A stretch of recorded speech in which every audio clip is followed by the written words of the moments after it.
it pretty much consistently since we started. Hello, everybody. For today, I am joined by two of my friends and my husband, and we are going to be chatting through the first 4 of the Apothecary Diaries light novels. If you happen to stumble across this and you've watched the show but not read this, these coordinate perfectly to where season 2 ends. So you're welcome to still watch this even if you haven't read any of the light novels, because it's not going to spoil anything past where you're at.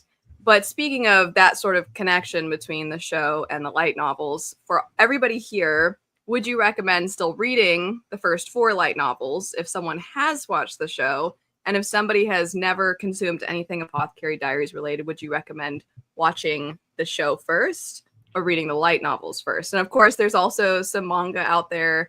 So there's a lot of materials they could get into, but we'll just stick to talking about the light novels and the show. So Sean, what do you think?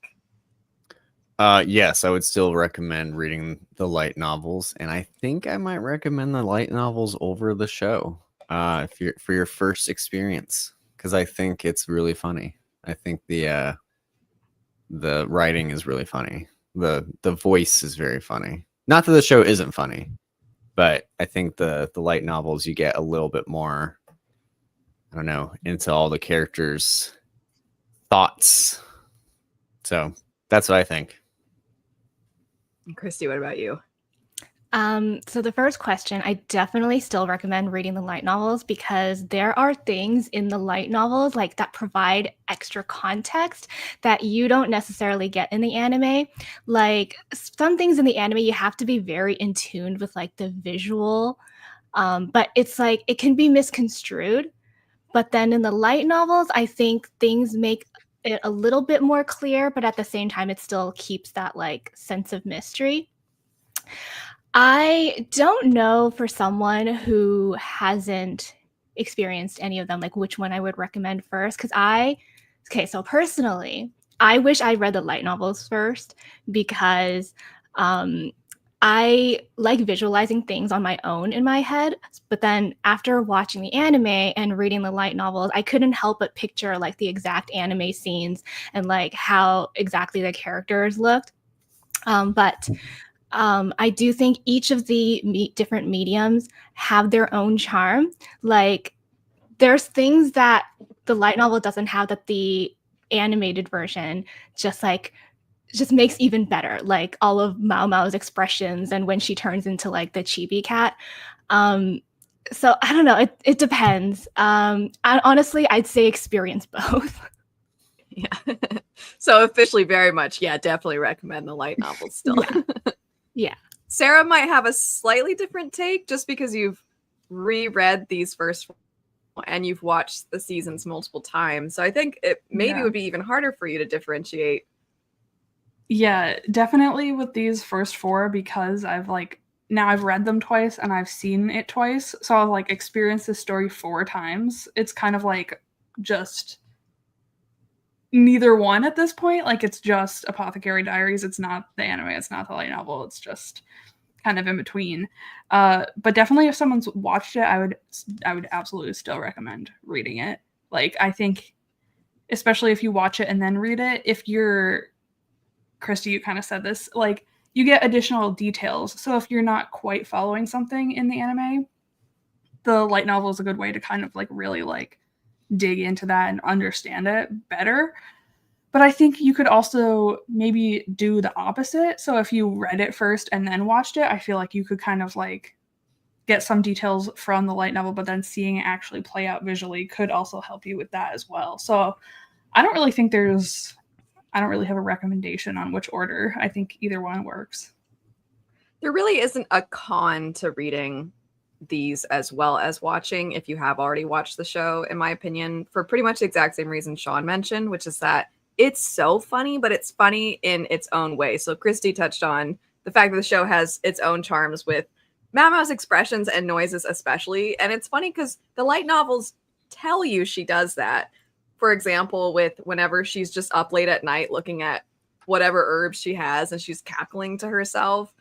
I don't think if you only have read the light novels really recognize just how much she's actually keeping other people up. And so then when you see it play out in the show, you're like, oh, I guess it really was because they follow so perfectly.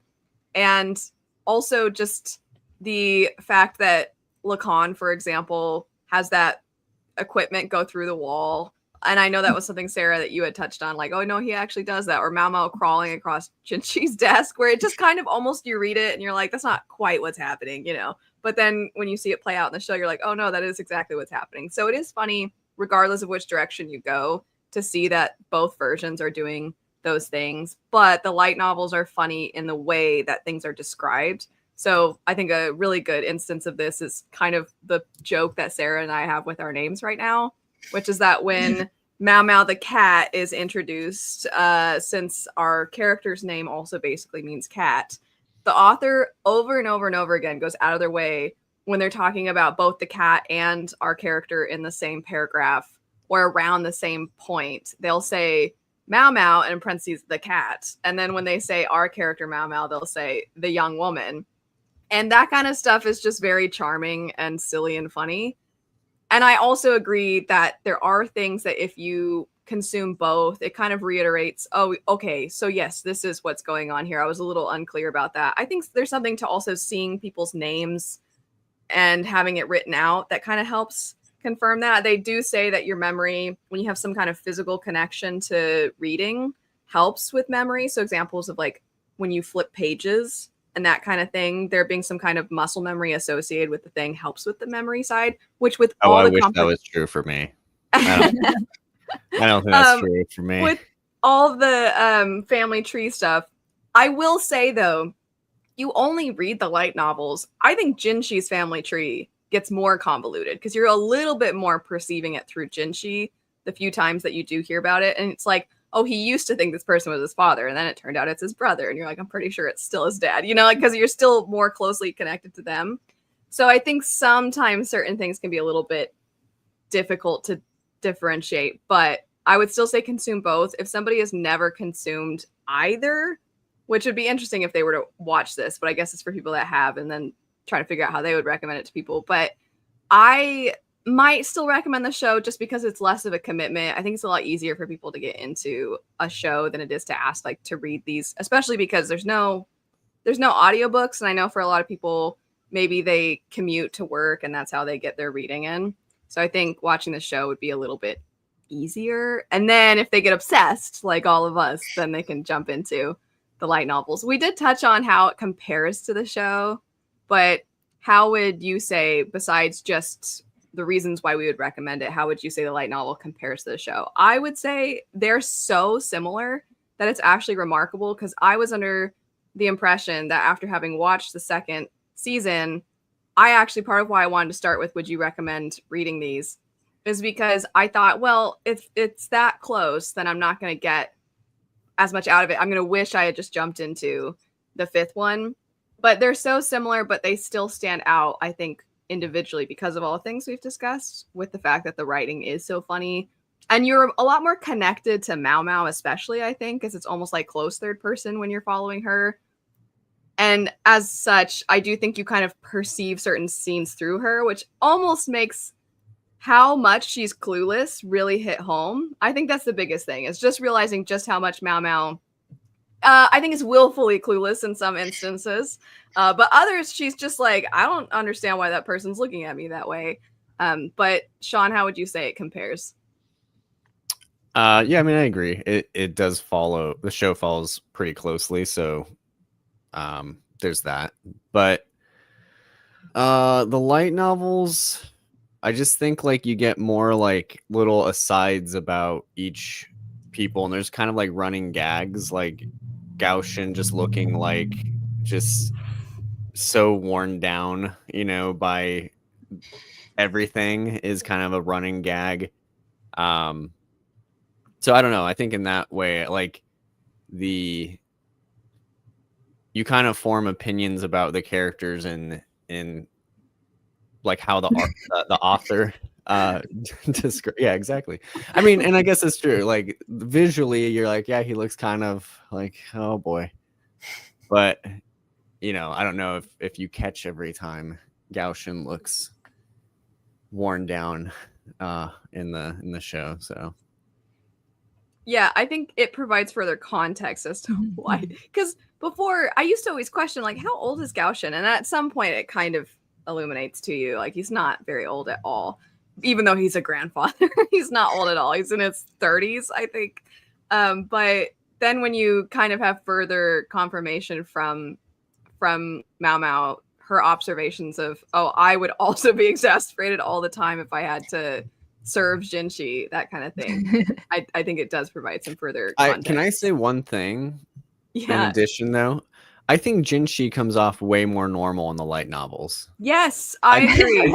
I think in the show they maybe up his creep factor a little bit. Because I'm like in the light novels, I'm like, there's a few moments where you're like, it's kind of creepy, but overall you're like, he's kind of fine. Like she just always looks at him like he's like disgusting, and he's just like standing or something. So, yeah. I don't know. I do want to touch on that in a little bit, but I don't. I'll return to this Jinshi not as creepy.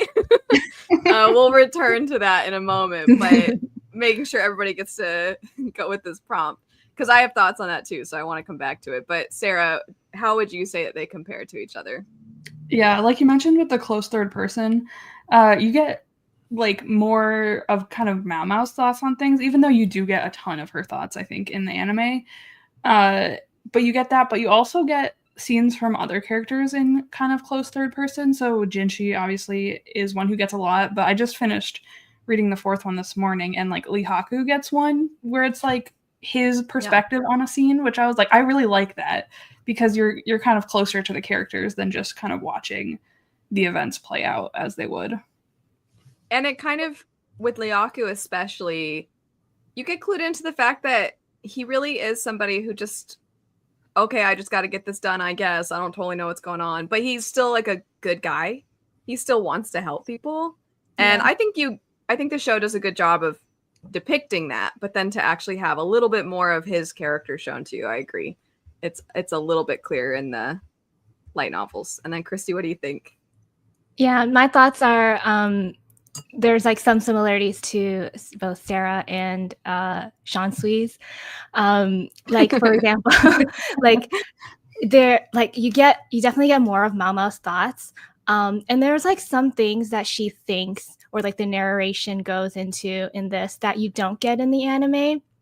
So like, for example, one of the things I can think of is when all of the like ladies at the Crystal Pavilion are like super like scared of Mao Mao and kind of like look at her like she's a monster. And then in the anime, you're just kind of like, oh, she's so unfazed by it. But then there's like some comments in the light novel that talks about how she's like, oh, it still hurts, which you wouldn't like, I wouldn't have thought that all that stuff would have affected Mao Mao in just the anime, but then you see like more of her feelings in this light novel. And so similar to what Sean said about Jinshi, like so Jinshi is one of the characters who, if you watch the anime and read the light novel, you kind of had different perceptions of them. But then I also got the same with some other characters too, like Xiaolan, for example. In the anime, they make her seem like so sweet and innocent and cute, and she still is in the light novel, but she also kind of has like a little snarky side to her in the light novels. Like it'll talk about how she looks annoyed, or she kind of rolls her eyes. Yeah, makes some snarky comments to Shisui and Mao Mao in some instances. And then okay, well, I guess we'll go into like theories later, but Luomen, Mao Mao's adoptive father, he's got some like mystery to him in the light novel that, again, the anime totally like doesn't depict. Yeah, I agree. On the note that some of the scenes, like even though they play out so similar, how clueless Mao Mao can be sometimes. The scene that everybody points to as being one of the funniest in the first season, that was once again still really funny, but maybe even funnier in the light novel, was when Lihaku wants to buy out the contract, and Mao Mao, of course, is assessing on her sister's behalf if he would even make a good partner for her. And first off, Gaoshin gets some pretty funny things because Mao Mao always just, in the same way like Sean described, she just looks at Jinshi and just despises him, it feels like, for literally nothing. She will look at Gaoshin and be like, he gets it. You know, she just immediately always gives him more of a positive assessment of the whatever circumstances are surrounding them. And the way, and I think this is a good example too of just the writing, that you wouldn't get this from the show, is the way that Gaoshin's described in this scene, where Jinshi's very upset and is like, what were you doing? And it says, behind him, Gaoshin stood with his hands together and the impassive expression of a monk contemplating emptiness. And emptiness is capitalized. And then I think on the next page, it then says that Gaoshin, meanwhile, seemed to be advancing from contemplation of emptiness to the realization of liberation. Yeah, I love that scene. Yeah, but to my point, I had to get the Gaoshin part in there, but to my point about like the cluelessness, I don't recall if Mao Mao just decided in the anime that Jinshi must be jealous because he wants to be with her sister. So, because Mao Mao just decides, oh, that's why he's so upset right now. So then when he's questioning her, she starts answering as if that's a fact and that's truth. And then he's getting kind of confused by her answers. So the scene ends with just her being like, oh, I'm sorry, you just don't have the necessary materials that would satisfy my sister. And he's like, what? And has no idea what she's talking about.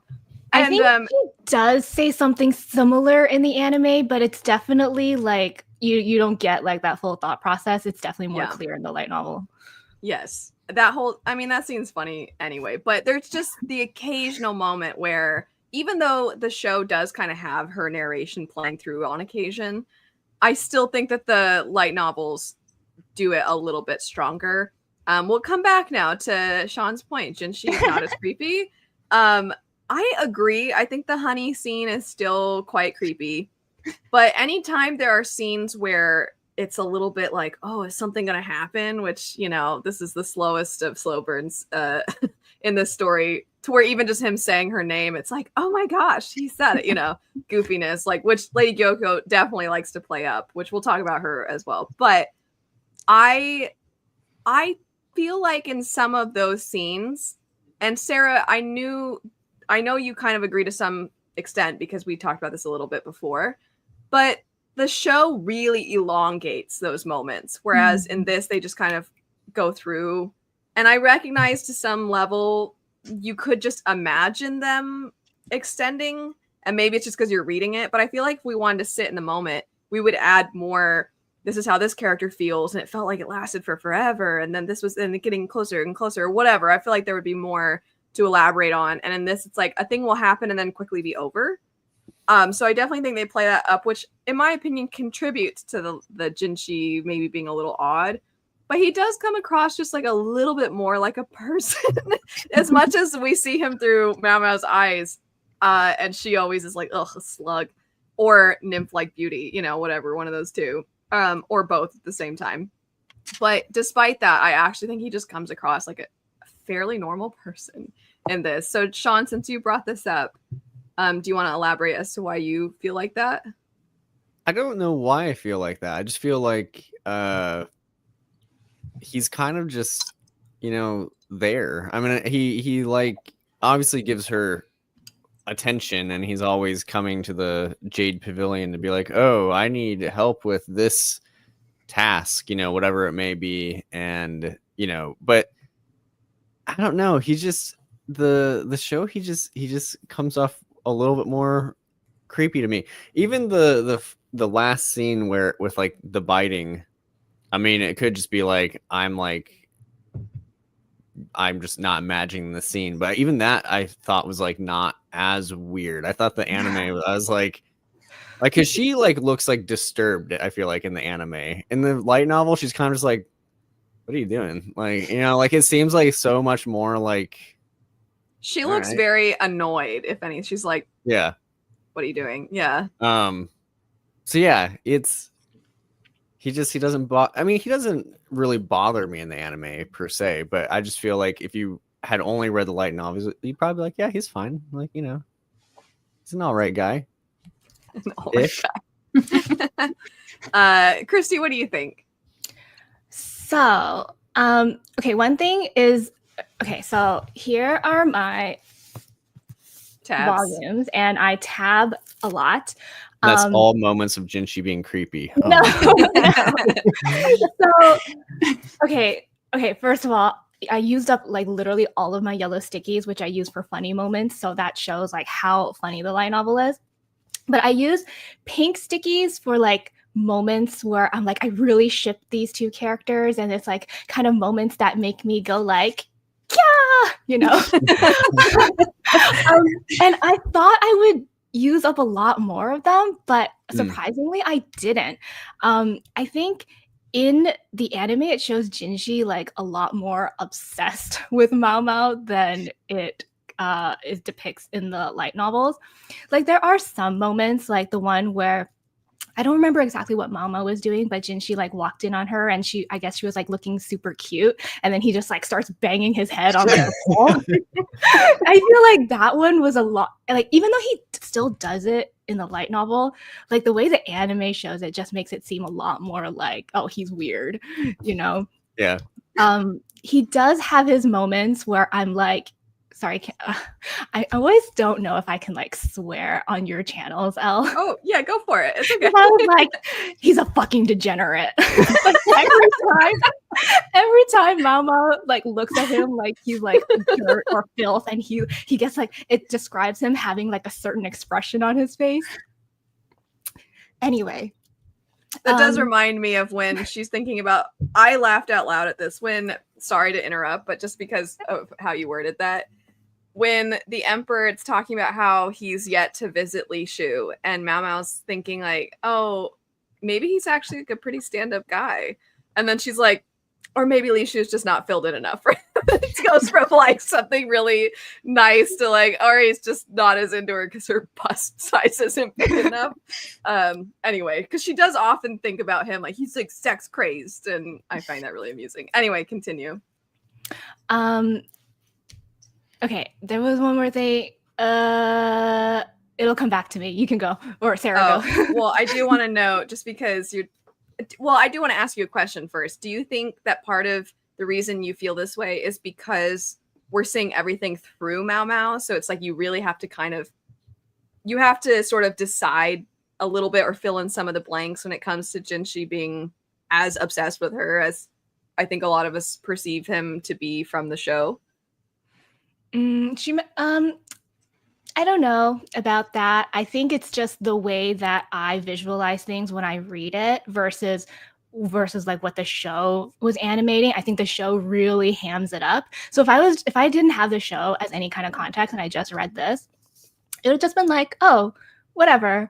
Like those moments you talked about where in the show it's really elongated, like he gets so close, but in the light, like in the show, it looks like, you know, he's gonna kiss her, but in the light novel, he's just getting kind of close. It doesn't, you know, but you know, to your point, that could be because Mama has no idea. Yeah.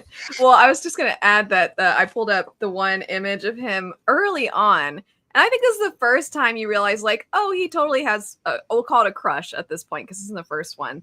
When he's like, I got to get through work for the day because I gave her that hairpin and I want to go visit her. And basically, he essentially wants to go on a date. You know what I mean?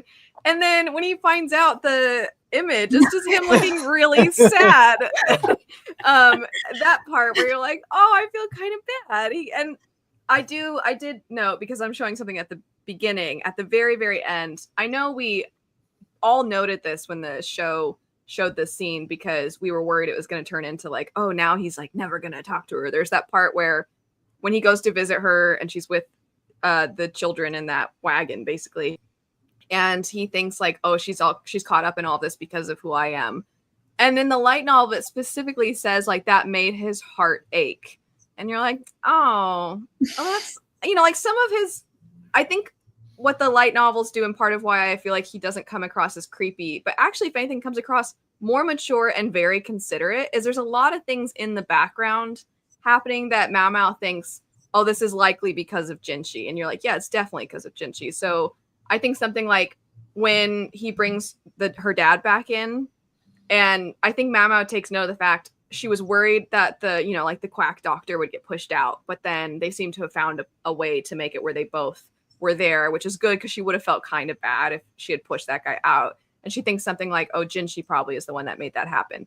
And that thought of like Jinshi probably made this happen occurs quite often. So it's like where Mao Mao kind of has tunnel vision. I think Jinshi, both in his character, but also just his circumstances, he's kind of had to grow up being very considerate of everybody's perspectives on things because he has to handle so much. And so I think he especially looks out for things involving her because I think he genuinely wants her to be really happy. But I don't think it comes across the same way. It's more, that's why I say it almost feels more mature and normal, being considerate in that sense, as opposed to him just like always like peeking around. And it makes his kind of grumpy moments feel less childish because it just kind of seems like a person being slightly irritated because he's going so out of his way.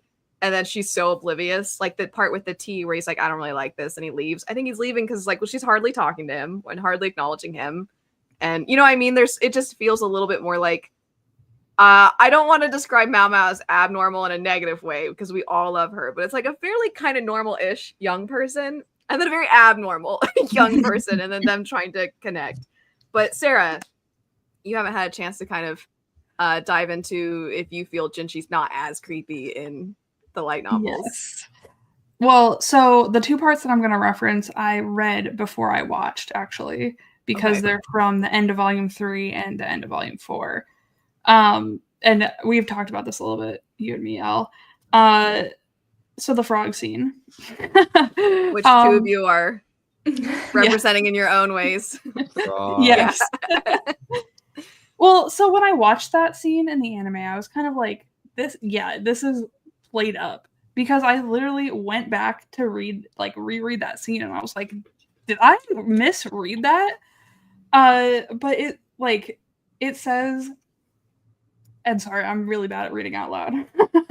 It says Jinshi, so this is after he's on top of her, kind of. Jinshi, for his part, looked lost for a beat. Seconds, then a minute passed, and neither of them moved. At length, Jinshi seemed to make a decision. So it's like there's so much contemplation on his part, whereas in the anime they made it seem like he's just going for it. So that scene, I didn't think was creepy when I read it, and when I watched it I was like, oh, this is not what I remember. And then the other one was at the end when he tries to maybe kiss her, and it says that Jinshi was just reaching out for her chin before they get interrupted, whereas in the anime they're this far apart, and I'm like, it would he's also quivering, being so weird in the anime. Where it's can I just say, I love how in the anime, it was different in the anime because in the anime he's like, why do I always get interrupted? But then in the light novel, he was like, I could have sent him to the gallows. Yes. Yeah, that's what I was gonna say. I love that line. I was like, that's amazing. Yes. And also feels a little bit more normal. But Sarah, I think, is specifically talking about the wagon, right? Or you're talking about the very end. Yeah, the very end. I will say the wagon part also I thought played out less strange. I thought the wagon thing was nothing that. I read that.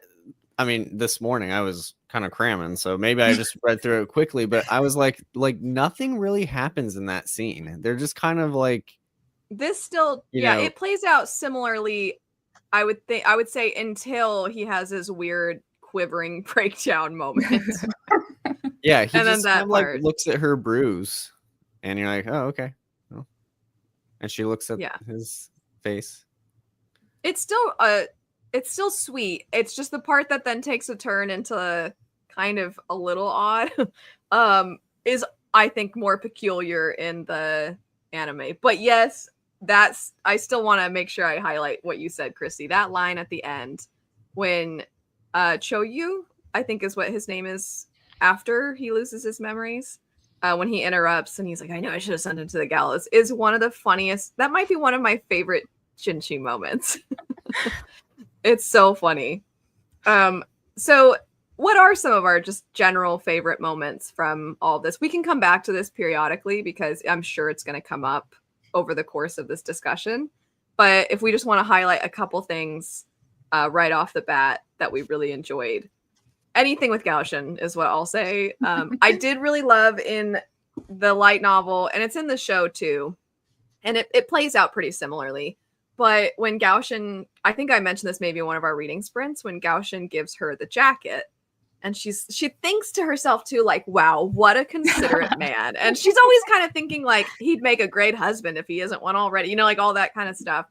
And then he's like, this came from, like Master Jinshi. And then her thought is, wow, what does he need people to give him acknowledgments for everything? And she just immediately is upset by it. It's like, you thought it was a nice gesture when it came from Gaoshin. And then when you think it came from Jinshi, you immediately find a way to twist it into something that you're annoyed by. I do want to have a conversation about how we think their relationship changes and how maybe Mao Mao feels differently as we progress. But I want to make sure we get to some favorite quotes and funny moments. Sean, do you have one pulled up?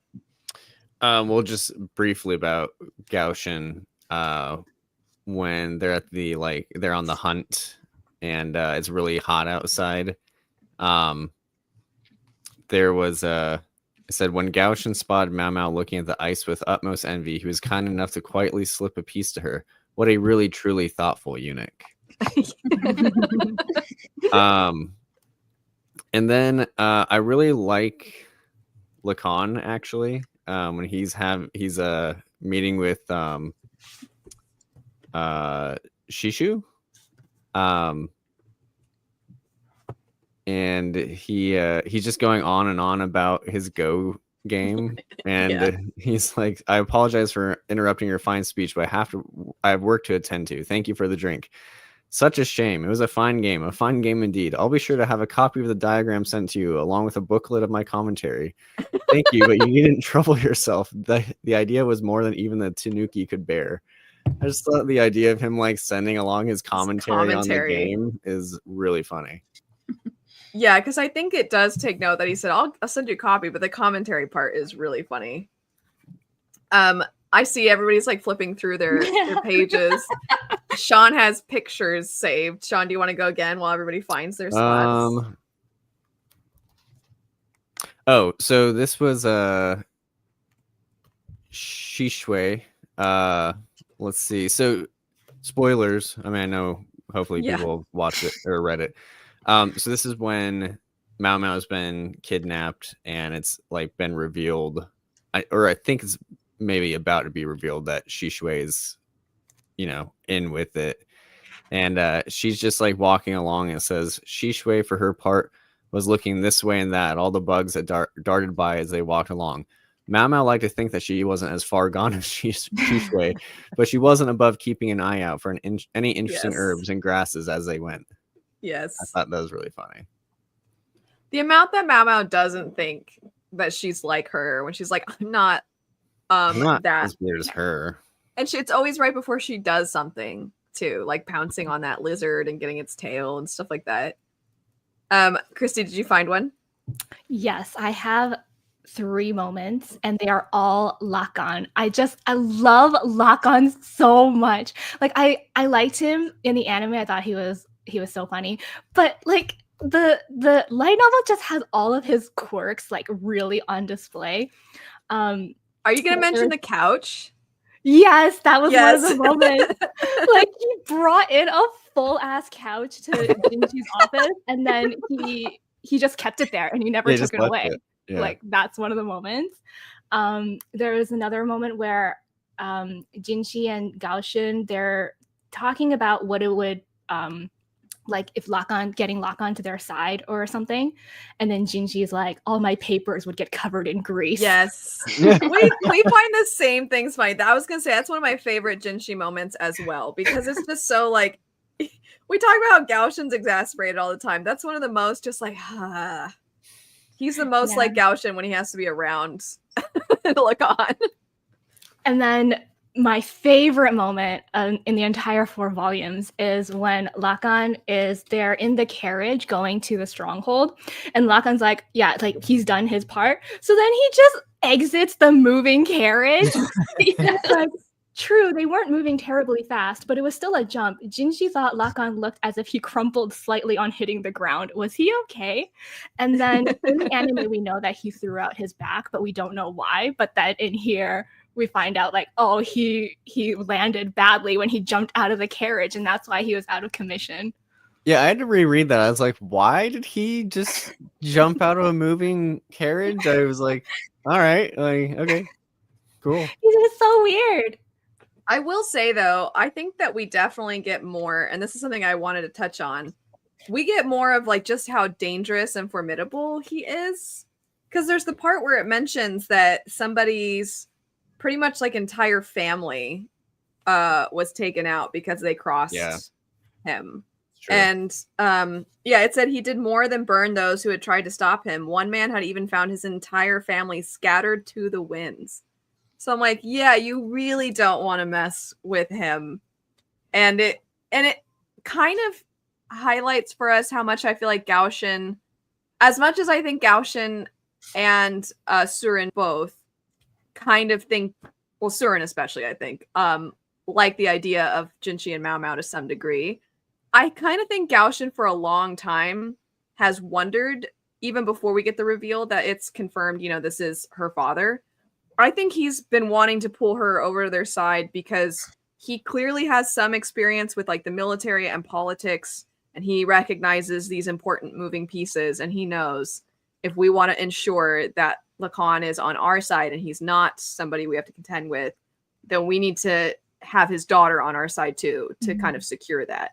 So I think there's a little slightly less wholesome motivation sometimes from Gaoshin, a very like steadfast. How dare you? Yeah, that's that's another like light novel and anime. You kind of get different feels. Gaoshin is a lot more scheming in this than the show lets on, because we actually see like things from his perspective, and then also the way he treats Jinshi is he's a lot. I feel like he's a lot stricter with Jinshi in the light novels. Like in the anime, it's mostly like, oh, he's just his aide, his attendant or whatever. But it's like, but in the light novel, it's like, no, like Gaoshin, he's more also like an advisor, and Jinshi's like handler. Like he can scold Jinshi and like do things that a servant you wouldn't think would be able to. The chapter, The Rumored Eunuchs, is one of my favorites because we actually get to see a little bit more behind the scenes with Jinshi and Gaoshin and how different Gaoshin is when they're alone. Because he is exactly what you're describing. He's very fatherly, basically telling him, you need to do this, you know, you need to do this, right? And that part where you mentioned the grease, because I also tabbed it because I thought it was funny, but there's a part well, first, that part's just funny in general. When he said all my papers would get covered in grease, Jinshi said, remembering how Lacan hadn't hesitated to eat oily snacks in his office, we would just have to live with it. Gaoshin said, adding another crease to his brow. So that's funny. But in this scene, they're talking, and he says, when are you going to tell her? And then Jinshi says, in good time. And then in very much like a kind of hysterical, mocking way, Gaoshin says, oh yes, in good time, of course. And it's so sassy for Gaoshin. And then he said, I understand how nervous you are, but you're acting a bit too overt about it, and it's making things worse. With any other palace woman, that would be enough. Jiamao appeared as if she were looking at a snail that had lost its shell. And then in the narrative, it says, in other words, a slug, because she's always thinking of him as slug. And then Jinshi says, pipe down already. So like that whole interaction between the two of them is one of my favorites, because I don't know if that scene, like I know we get the occasional like him saying, hey, when are you going to tell her?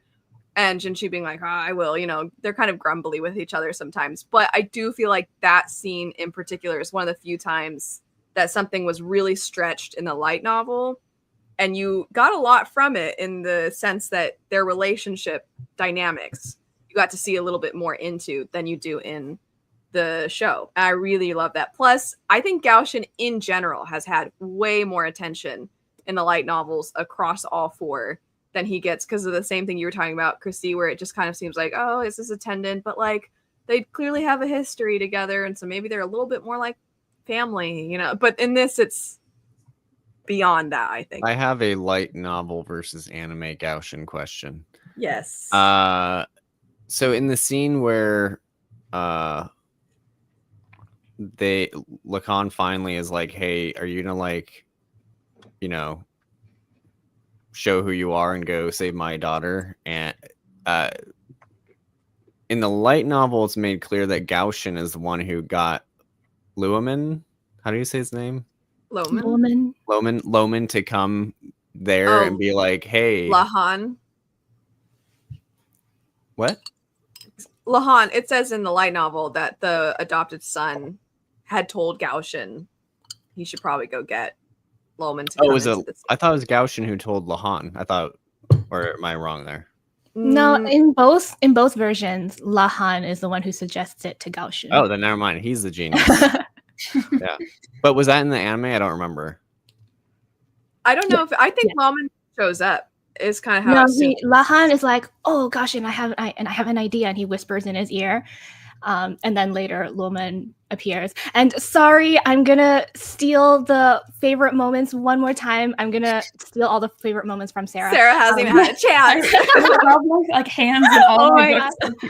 Okay, this is not a funny moment, but one of my favorite moments in both the anime and the light novel is like that scene specifically when Loman shows up and then he's like, you should ask properly.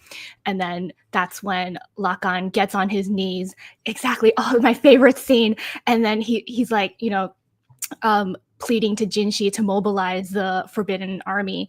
I love it for different reasons in the anime and the light novel. In the anime, it just seems so much more epic as well because there's like the swelling music in the background. It just makes the scene so dramatic. But I love it, especially in the light novel, because he's like, how long do you mean to deceive us with that assumed form? Lacan asked, watching Jinshi through his monocle, or rather, watching the man Kazuigetsu, who wore Jinshi like a second skin. Zuigetsu swallowed heavily. He'd always known this moment would come. Now it had. It's like the fact that the narration referred to him as Zuigetsu in that moment, I just feel like it gives the scene so much more significance. Yeah. And I think that it's weird because Lacan can almost not resist sassing Jinshi still. Because there's a part where he's like, oh, this guy has a hard time even knowing if he's a man or a woman. How can he possibly get anything done? You're like, dude, what are you doing? Why are you just throwing shade? And then Lahan had to be like, hey, father, so if you injure a royal family, it doesn't, the punishment isn't just yours, right? It's going to extend to your entire family. Yeah. Including Mama. Yeah. Okay, Sarah. We finally got to make sure Sarah gets them. Okay. So I really like Mama's interactions with Kyo and / Chouyu. I have such a hard time saying those names. But when she first meets him, and he like runs into her, she's like, her antagonist was a child who was much smaller than her, an obnoxious child, probably on the cusp of adolescence. Mama was angry. Who wouldn't be? If this had been the pleasure district, she would have already given him a good knock on the head, but somehow she managed to restrain herself. She was going to be the adult here. Interestingly, though, the little shit received a knock on the head anyway, without Mama's having to do anything. The fact that the narration constantly refers to him as the little shit. Yes, and then she upgrades him, because I don't remember what he did, but she said Mama thought she might promote him from little shit to brat. I think because he acknowledged that the other person's the one that collected that stuff, right? Yeah. Yeah. I think so. Yeah. So I really like that. And then also in the fourth one, when Lahan is talking to Jinshi and he's like, you're terribly lovely. It's only a shame you weren't born a woman. Like, yeah. Calm down. Oh my god! And Jinshi was like, "Oh, he has similarities to Mama, but unfortunately, he doesn't swing in that direction." Yes, we did take note of the exact same stuff because I thought that was funny too. Can I say my favorite line in the whole 4 that we read, and then I'll butt out for a while? Okay, you don't even need context. It says a thread of drool was starting to dribble from Mao Mao's mouth, but that was just one of her charms. That's my favorite line. Just one of her charms. I found the exact sassy shade that Lacan throws. It's when Jinshi is already on his way. He's in his armor, and he says, I hope he can distinguish victory from defeat. better than we can distinguish whether he's a man or a woman. Like, why is he being so shady in that moment out of like, he's on his way. He's doing the thing you want him to do. Okay, so now we've talked about some funny moments, some favorite moments. I wanted to ask, and Christy, I feel like you've been waiting. Did you have any theories reaffirmed or dismissed because of the light novels? And I'm just gonna I'm gonna put this here. So, Christy, do you want to elaborate on that one? Yeah, so I think the light novel further reaffirms my theories on Gyokyo being like there's a lot more to her than we think. Like in the anime, it shows like she's so sweet and like kind of lighthearted and playful, and she is still to an extent in the light novel, but there's like an extra layer that's just kind of like snuck in, where it talks about her being really shrewd and clever. So that just that just reaffirms like my theories on Gyokyo. And then also it talks more about her family as well, which we don't get anything about in the anime. It talks about how her family comes from, like, it's in the West. They live in an area where the land is not like very, very dry and not good for agriculture. And I just feel like there's something there with her family and what they like want her position to be. There's something there. Another theory that I had when we talked about the anime was the whole Sarah's thing with... face. Sorry, it's because I see your eyes going back and forth. I'm trying not to make any face. So continue. And then, we'll probably discuss more of that. But then one other thing is the theory that I had about Jinshi's mom, Jinshi not really, the whole theory that I had in our discussion. I'm not going to go into it. But yeah, the light novel pretty much confirms that that's all crap. That's all like out the window, because it confirms that she did force herself on the emperor. And there's also a hint that she might know that Jinshi is not really her son. do you remember what it is? Okay, I have to go find it. Okay. Shall we give you a moment and discuss other theories while you're doing that? Yeah. Okay. Sarah, I know it's kind of hard for you to answer this. I know. If you can put yourself Not in the allowed. mindset of when you'd only consumed this much, what do you think? Well, because I don't really know if I had any theories at that point, because I was just like literally reading these back to back. Like I wasn't even giving myself a moment to like think about them. I was just like, I need more. So Yeah. I don't really know if there was anything that I had picked up on.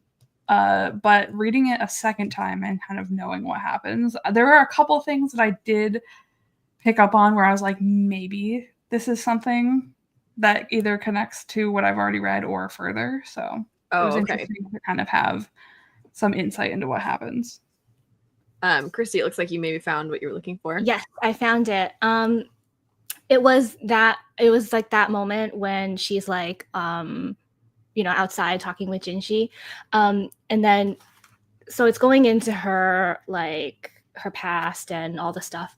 It goes, when she realized her child might be in danger, she'd acted quickly and decisively. Let people say he was illegitimate or a changeling. She loved him just the same. So it's like, she acted quickly and decisively with what? Like, what does she do? And I'm like, did she initiate the swap? I don't know. Oh, that would be sad though, because that would mean she accidentally contributed to her real child dying then. Yeah, because like she thought, like, she realized her child might be in danger, so she's like, okay, if I have a child and he is like the crown prince, he's gonna be in danger, so I'm gonna swap the real one with someone else. But so you think it's possible that she would have been in on it and then it resulted poorly anyway? Oh, that would be really sad. It would be interesting if that were true, because then that would mean her and Auduo basically had the same thought, just about different things. Like Auduo's experiences told her, if I can put my son in a position where he is more prestigious, then he'd be protected. And she was like, the more prestigious you are, the more dangerous your life is. That would be really sad if that were the case. I kind of connected to that, I think, anyway. I had a theory that, I already, after watching the show, Han Young, who, for anybody that's been a bit, that's Lady Gyokyo's lady in waiting, she is often like randomly like, wait, Surin, and she seems kind of terrified of her. Anshi mentions Surin, and I'm just like, okay, it's like a fair amount of people that know something. And specifically with Han Young, the thing that I noted was that she mentions Surin in relation to the fact that Lady Gyokyo, they're thinking about having Loman come in. And when Mao Mao has him in mind, she thinks, wait, do you have Surin in mind? And I'm like, why would she think of Surin in relation to delivering children? So that kind of sent little, in this show, I feel like little theory alarm bells go off kind of a lot because it teaches you and kind of invites you to theorize quite often. But I feel like I think that she is Aduo's mom, and that would make her Jinshi's grandmother. And I think that she might have been involved in the swap. So I'm waiting to see if she at some point interacts with Loman and if we can like read into the interaction at all, because I think that would be really interesting. She also just feels very grandmotherly toward Jinshi in general. And the way that she like tells him, that's one of my favorite moments too, when she's like, no snacks for boys that aren't, gentlemen or whatever, that part earlier on. But she acts very grandmotherly toward him. And she seems especially protective of like who comes into his orbit. And so when Mao Mao gets a stamp of approval, I feel like that's extra. But in I just want to say general, we don't technically know that Odd Duo is Jinshi's mom. All we true. know is that they look alike. So we're Yeah. making a lot of assumptions. Anytime, I do want to add, because you just finished the light novel this morning. Anytime Mao Mao goes, wait, is this possibly a thing? And then she goes, never mind, I don't want to think about it. She thinks about it again in the end when Aduo shows up, and she's like, wow, they really do look exactly the same. I think the biggest plot twist the author could pull off, if it turns out they weren't related at all, then that I would be like, funny. Oh just throw that in for no reason then. Yeah. I will just say, they happen to resemble each other. I will say, I'm not going to comment on your theory, but I will say I think the part where Hongyan was like scared of Sweden, I think like the light novel kind of makes it more clear why. I think it was because when Mao Mao was going to go back to serve Lady Gyokyo as a lady in waiting. No, hold on.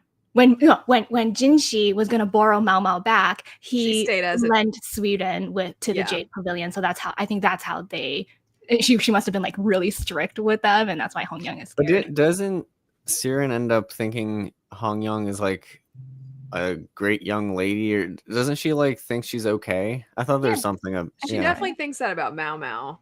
But so in the anime though, that part about are you thinking of Lady Surin, I still thought it was like kind of odd that she thought of her in that way, because it's like, why would she associate Surin, who served as like a temporary food taster, why would she associate her with delivering children? But there is that extra context in the light novel. But the thing that, and I know it says it in the anime, I think, but in the light novel, when Mao Mao needs clothes for their little like a jaunt around town, Surin gives her some of her daughter's clothes, and I was like, who's her daughter? So I am very curious. And she just she seems very good at talking in ways where you could continue thinking what you already think, or if you are in the know, you realize what she's saying could mean something else. Because go for it. And another thing is Aduo and the Emperor, they said they were like milk siblings, right? So they shared like Aduo's like they had like the same wet nurser or something like that. There's a lot about all of that I'm very curious. I I'm not I do have a question for everyone. Like, Yeah. so it's all like, oh, Audro must be the mom thing, but also Jinshi looks apparently exactly like the former emperor. Just throwing that out there. What if Audro is like somehow also that emperor's offspring, right? What if we're getting to some like Oh, I don't think she's his incestuous offspring, but I stuff? do think they talk about specifically with Lady Li Hua, where technically Lady Li Hua is somewhat related to. She's like a distant relative or cousin to the emperor. Because the whole like when you're nobility at some point, there's going to be some family lines that line up. So I wouldn't be surprised if Audwo's family also maybe has some connections, possibly. Because Sure is the granddaughter, and she looks like them too, like that kind of androgynous look that the light novels and the show make note of. But I had another thing I wanted to mention, another, not necessarily a theory, just something I feel like we're saving for later, which is I don't remember if the show really made note of this, and if it did, it just like went over my head. But in the light novel, Gaoshin apparently really pissed off the previous empress, the one that was the mother of the creepy emperor. It makes note of the fact that he did something that greatly upset her. And I was like, what did Gaoshin do? So I really want to know, because am I the only one that was surprised at that or like didn't remember that from... I do remember that from the anime. It was the other guy that he was talking to. He was like, oh, it must suck to be a eunuch because you pissed off the previous emperors, huh? But I don't know if it's like actually what happened or if it's just like, yeah, the cover story. Yeah, that's what I thought it was. Because originally he's part of like the Ma clan, which served Jinshi's family, right? So they're kind of almost nobility too. So for the idea of him to become a eunuch, like, I feel like it's a cover story to explain why he became a eunuch. But again, I don't know. In the light novel, so in the show, they are all grumbly and, talking to him. I think the reason it stood out to me in the light novel is because it's in the narrative. Because it says, it was true, Gaoshin had once possessed the clan name of Ma, the horse, but he had angered the empress. He had been given one of the severest possible punishments, castration followed by service in the palace, and had been forced to abandon his old name and call himself Gaoshin instead. That's why I don't disagree that it could just be the cover story, like that could still stand. I think because it was in the narrative, it almost felt like it was telling you like that's what had happened. But I also thought early on when we get that scene where Jinshi and him are drinking that stuff, that scene made it seem like he's not a eunuch at all.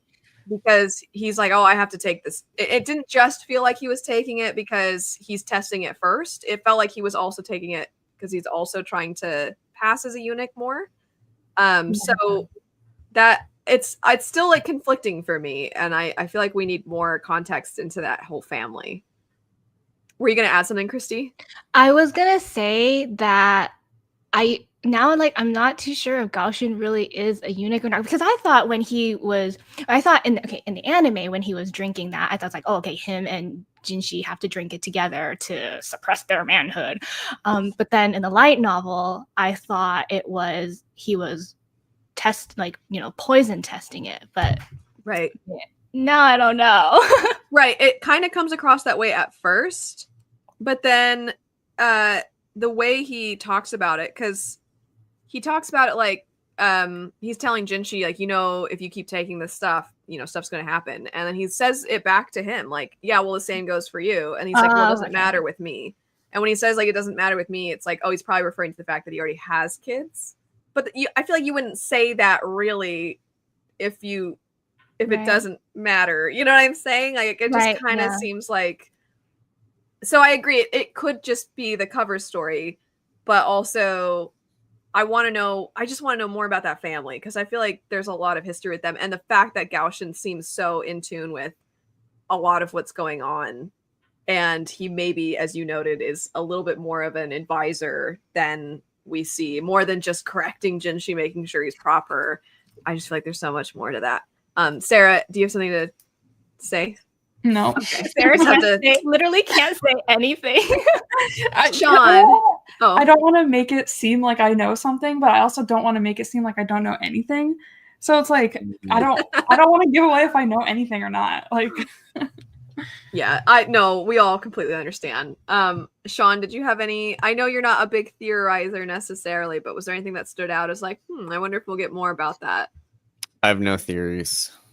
All I know is this consort Gyoku slander is out of hand. I think she's I think she's a nice lady. Hey, and now she's a nice empress. So, take that. Well, I don't think any of us are saying she's not a nice lady. We just think maybe she's trying to ensure that her home reaps the benefits of her union with the emperor. Hey, that's just politics, man. She's just a good politician. Well, that's fine. We can, but that does mean that she would have to kind of think of Jinshi as a threat now, right? Because if her son is now in line, Jinshi being like openly also connected, I think she could see him as a threat. Yeah, and the fact that even though he's not technically crown prince, he still technically is the crown prince because for reasons people don't know. Right. If that comes to light, I think it would it would threaten her position.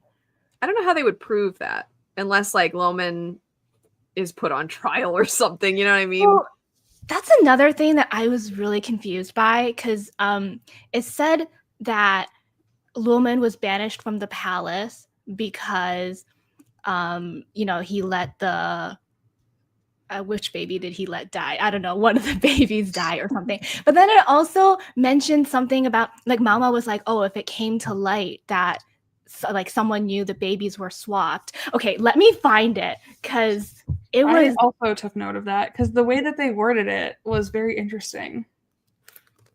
So I think if the babies were swapped. Yeah.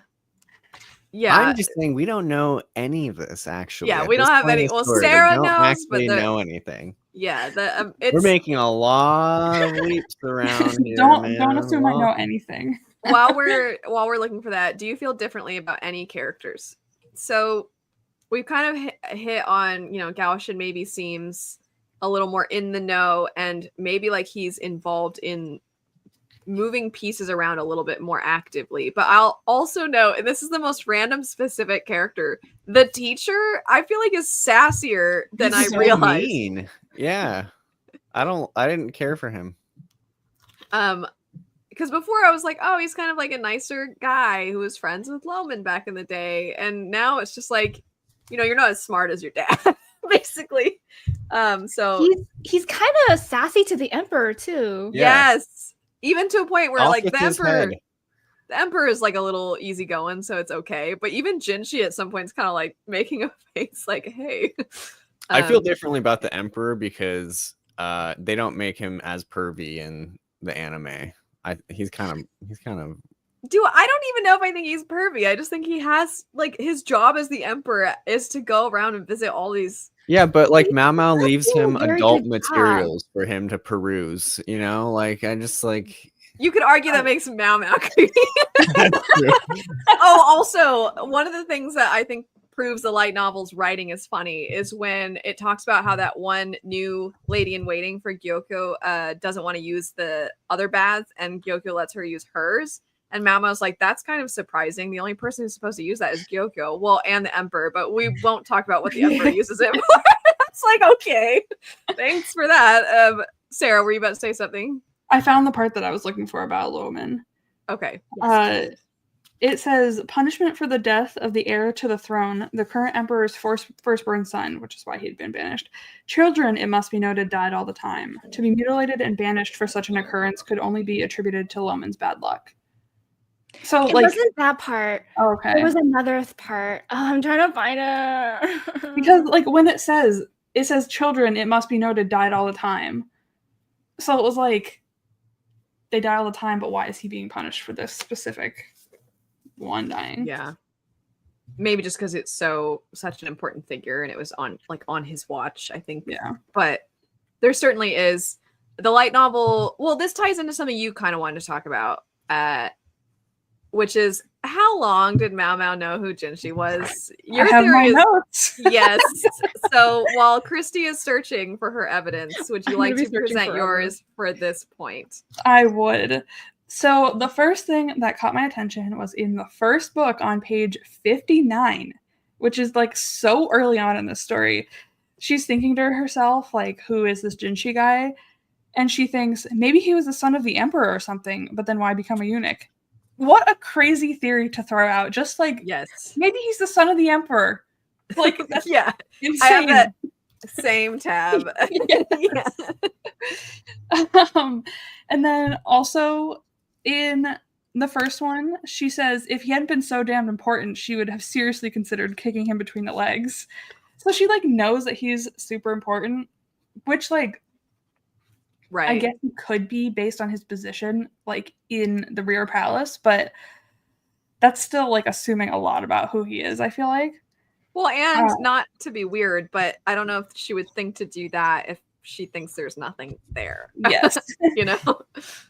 In the second one, she said she couldn't muster the curiosity, though, to wonder about something so trivial as why Jinshi might be trained in the fighting arts. So, like... yes. Always just purging her mind constantly. Yes. I think she asks this of someone, but she said, can eunuchs perform ritual offices? And then this is also when Jinshi is doing the ceremony stuff, and it says, but the most important ceremonies were performed by the imperial family. The implements that had been stolen would have been for at least a mid-level ceremony, if not something more important. So she knows that it's like a high-level ceremony that's going on, and the imperial family performs those, and she knows that Jinshi is also performing a ceremony, so she knows that he's performing that. Also in that part, so this is in the second light novel, when she is like running to like try to go and stop that ceremony from happening, when she's getting like beaten up, she's like, I'll never get my ox bezoar. Not because like the way I took it, I guess, is that if Jinshi dies, or this person in the ceremony dies. Right, she doesn't know it's Jinshi at the time. Yes, she doesn't know, but she definitely, I think, has an idea that it's him. Because, like, even if she didn't save this person, supposed person, who's to say she still won't get her ox bezoar if it's not Jinshi? But if Jinshi dies, then she definitely won't get it. She makes a comment about, like, when they go to the Shrine of Choosing, how the Emperor picks Jinshi to, like, come with him in that. And she's like, well, he officiated ceremonies, so he was used to that. But I was like, but he officiates ceremonies if he's in the imperial family. Yeah.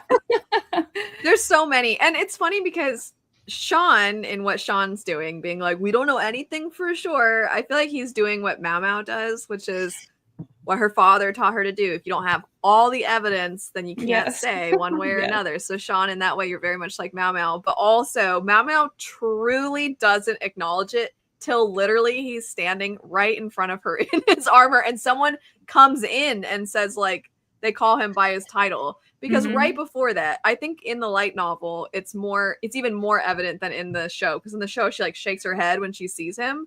But in the light novel, it makes note of like, oh, look, it's just like, look, it's Jinshi. And then she's like, no. She just turns around and decides like, it can't be. So anyway, I'm so sorry. Just saying, what if these are red herrings? My whole page of red herrings. Yes. No. I'm just more talking about the odd duo thing. Just the fleeting thought of like, oh, they look similar. Like it's happened a handful of times. Just saying doesn't prove anything. Yeah, sure. Loman would be very proud of you, Sean. Yes. Thank you. Mama also thinks to herself, or she says, it seemed to Mama that it had never occurred to her before that he might not be a eunuch. Perhaps she'd subconsciously avoided entertaining that possibility. She also says there was beyond one station, and then there was beyond one station. So okay. She also thinks about the imperial family and how like the issue of heirs comes up. And she said there weren't enough stud horses. If only they could remedy that problem. Because they have Jinshi right there. And then also that part at the end. What really startled Mao Mao was the former consort's resemblance to Jinshi. I did wonder, could it be? No, let's drop that train of thought.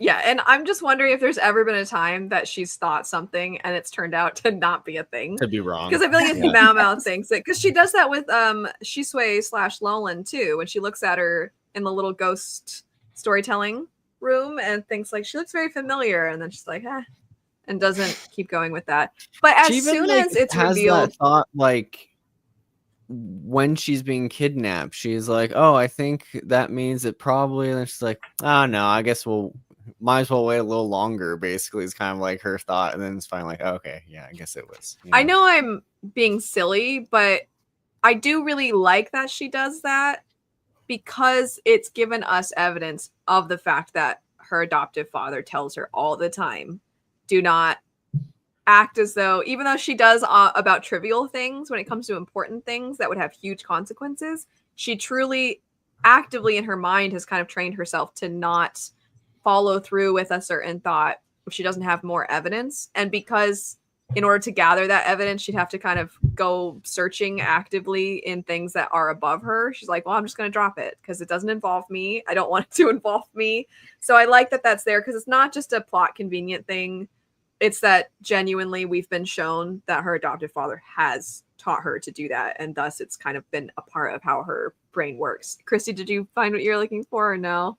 No, I give up. I'll look for it later. I give up. There was definitely something there. I did want to ask, do you think Mao Mao's impression of Jinshi changed over the course of these two light novels? If so, what are some things you think caused that?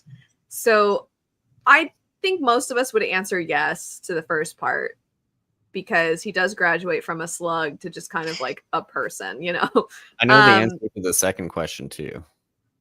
Okay, what are your thoughts? First.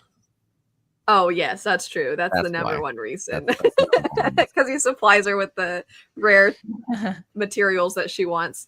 I have a lot of thoughts on this, but I want to make sure everybody has a chance to kind of chime in. So, Christy, since you didn't get to chime in on that last section because you were searching, what do you think about the idea of their dynamic changing? And if so, what caused that, do you think? I have thoughts, but I haven't formulated them into words yet. Let me keep thinking on this. Okay. Sarah, what do you think? Well, I already know what your thoughts are. Well, don't steal mine then. I know. So you say yours first, because I have a response to that. Wow. Mine will be the least refined, so I'll go. I think it does change, but it's pretty subtle. I actually think like the light novel is very like, I mean, yeah, she goes from thinking he's a worm, you know, or looking at him like a worm as if he's a worm to like sort of tolerating him being around. I mean, it's not a huge jump. I mean, I think in that last scene where she's just kind of like, all right, and she's just, you know, smashing her herbs while he's just like laying down being dramatic, like you're like, oh, that's kind of cute. But even then it's like toleration, you know, like she doesn't very cat of her, she doesn't hate the guy, you know, like, but I don't know if it's as much as like, I don't know. I mean, maybe that's a lot for her, going from like, ew, you're disgusting, I hate you, to like, okay, he's fine, because maybe that's a big jump. But I don't actually know if they change that much. But, yeah, that's my thought. I think it's a big jump for her. Yeah. But I don't know if like for the average person, we would think it seemed like that big of a jump. Christy, what were you saying? Okay, yes, I remember what I wanted to say. So she definitely like looks at him like he's trash when he puts on his eunuch celestial nymph smile personality, which I think in the beginning she thought that's who he was, but then as he shows like more and more of his real self, she sees that, I think she sees that that is just a front that he puts on. The real Jinshi is actually a lot more, not immature, but just like childlike and playful. So because of that, I think she's like come to accept him more and more and doesn't think of him as super creepy and disgusting. My big thing is that I agree completely with that, with what you were saying, because we know that Mama has a hard time reading people. Both the light novel and the show go out of their way, specifically when she's about to be given the Oxby sword, is funny enough. But she thinks about the fact that she doesn't know how to read how people feel about her, and how she also is like a hard time just in general understanding people like her or dislike her. And she's been okay with that, but it can make things kind of difficult sometimes. But I think for somebody who's putting on this front, I would imagine that is especially aggravating, because you already have a hard time reading people, and then here's a person that you know is putting on a show, and it's just like, I don't know who the real person is, and that would make you really disgusted, especially when everybody around him is always kind of initially admiring him and giving him so much adoration for nothing, for just being beautiful. And I think that that especially irks her, because Mao Mao, I think, really values people who are thoughtful and hardworking.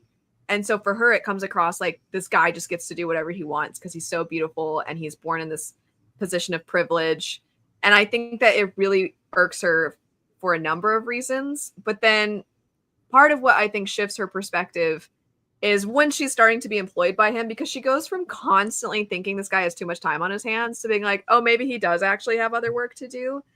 And I think it makes her realize a little bit that if he came across like he had a lot of time on his hands whenever he came to visit Gyokyo and Mao Mao, that must kind of speak to how much he makes the person in front of him feel like they're just that valued and being heard, and how much they matter to him and their problems matter. Like, he's willing to listen to a lot of people, regardless of it's one of the high consorts like Gyokyo, or, and this is where I feel like the biggest shift happens, almost like on page, because a lot of this you kind of just pick up through context, or at least I think so.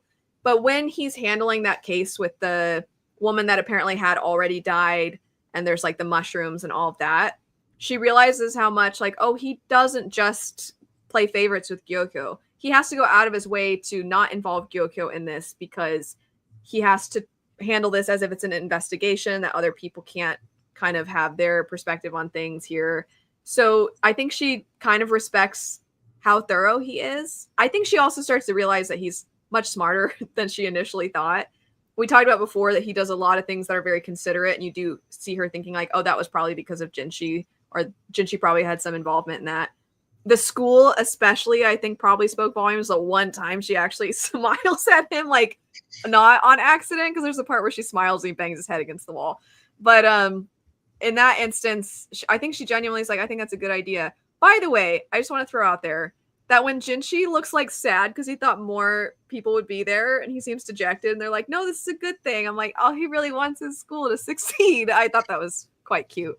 But so I think a lot of Mao Mao's shift in perspective is in part because when she actually sees who he really is, and he's not that glittering nymph, eunuch persona, but she's seeing a little bit more to like the core of him. She's realizing how exhausted he is all the time, how busy he is all the time, how much she starts to, I almost think, appreciate that he puts on that front for everybody else's sake, kind of less so for himself. I think that's when she realizes that he actually is putting in a lot of effort, which from Mao Mao, I think that's something that she appreciates. We know she appreciates that about the woman who ends up being punished and dies, the one that had the honey situation with Li Shu.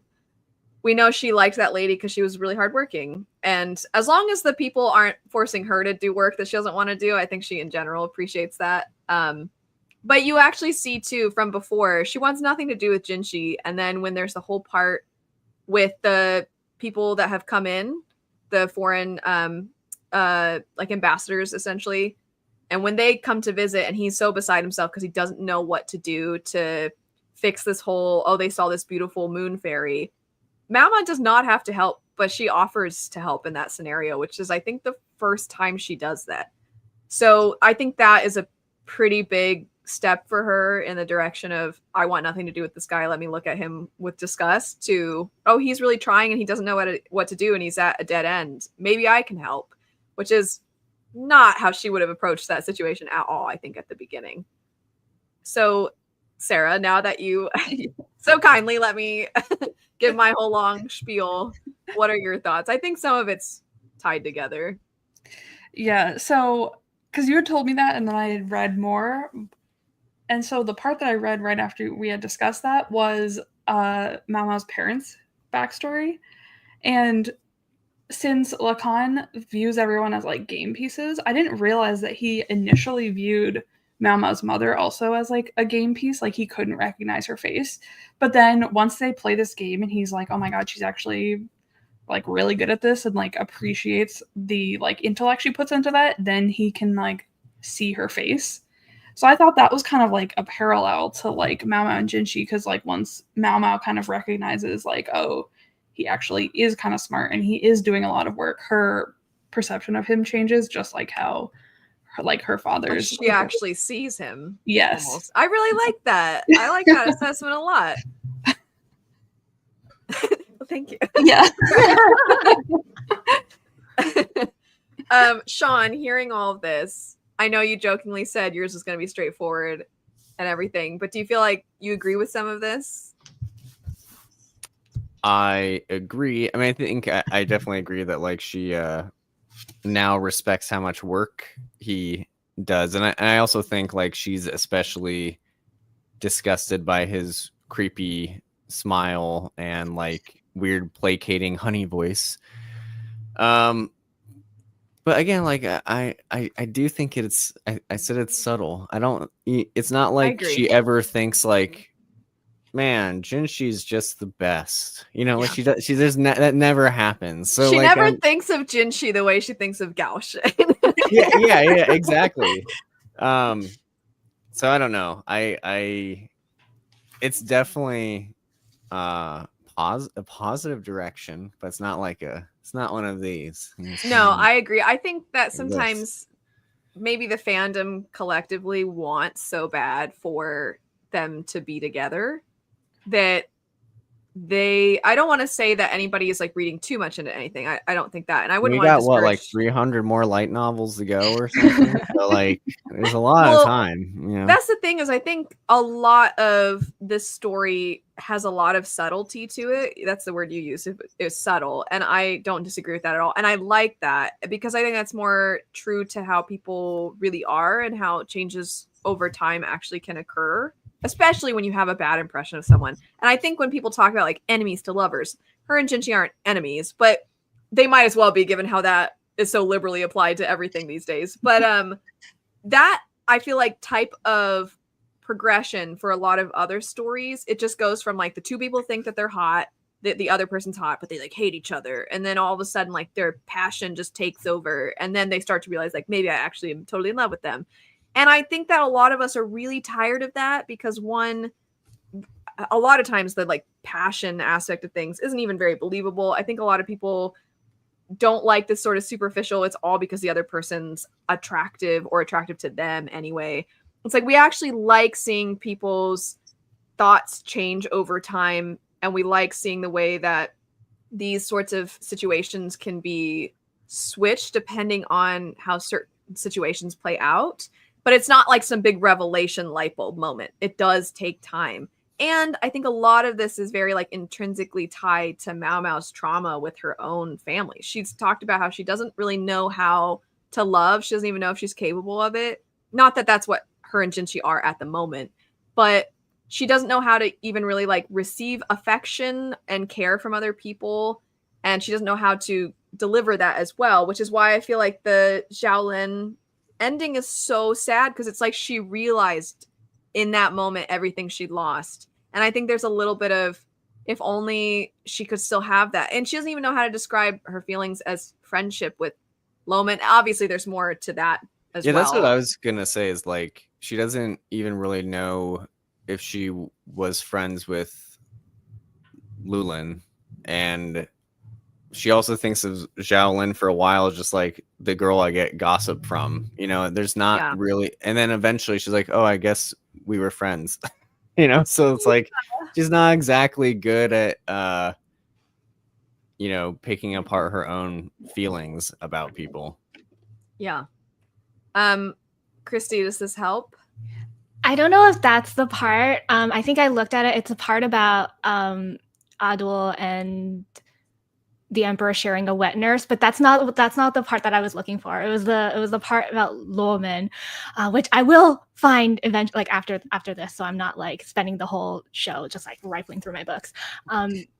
But on a similar point to what you said, Elle, about Mama kind of being like creeped out by him because he's like, just like this beautiful face and he gets whatever he wants just simply by existing. The fact that at the end of the fourth novel, when Jinshi got the scar on his face and he thinks that, he's worried that that's all he is just a beautiful face. Yeah. And by now being scarred, does that lose all of his value? But then Mama actually was like, no, I think it'll actually do you some good. So I think at this point, she definitely sees Jinshi as more than just that. She sees like beyond the facade that he puts on. She's like, frankly, a bit of scar might do you good, she said, more honestly than she'd intended. Jinshi was too beautiful. He put everyone who viewed him out of sorts. Those around him focused too much on his looks. Though he wasn't as flowery and delicate as he appeared, Mama thought, he was made of sterner stuff. In her opinion, only a small handful of people around him understood that. So Mao Mao is one of those people who understands that. I think that's a good thing to point out too, because it is also her acknowledging that she maybe sees the real him in the same way that I think she was basically, to your point, everybody else treated him a certain way, and I think he's kind of trapped himself in this, but it's made for a very lonely existence. That was kind of a topic that came up a lot in the chat about the show specifically, was that I think Jinshi is very lonely. But I also wanted to note in relation to the Mao Mao essentially not being able to accept affection from basically anybody. So we know that this is like probably the one person who she can accept affection from to some degree, but even he's sort of withholding in his own way. But their dynamic is really sweet. I once again got kind of emotional when she like curls up next to him when she goes back to visit.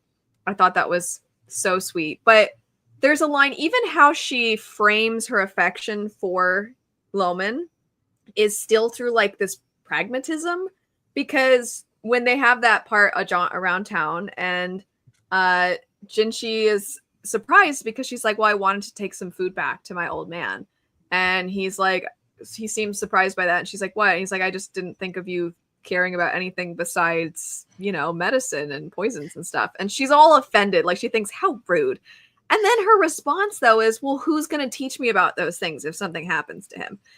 Like, she thinks that's a good rebuttal. And I'm like, you just kind of proved this point, like you kind of made it sound like you only value him because of what he has to offer in relation to medicine again and poisons.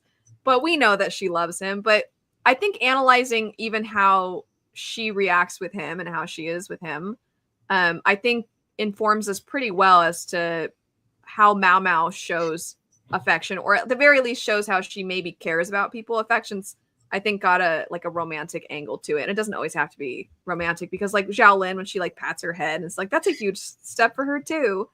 So I think that kind of highlights a lot for us. Sean, was there something you were going to add? Oh, okay. No. Sorry. What? I said sorry. Oh, no, you're good. Do any of you want to chime in on that as well, or not so much? I mean, she does have kind of a pretty interesting family dynamic in general. If the true imperial younger brother was already dead by then it would make sense why Mao Mao's father had not been only banished but mutilated as well, because he had failed to notice that the infants had that's the one. So it's like, who would know? Okay, I remember that part because I wrote it in my notes. I was like, who would know that? Who punished him? Yeah. I feel like we need more. And he had done something that was like a little, I feel like he knows more. What did he do? There was something I took note of and now I can't remember. I think I tabbed it.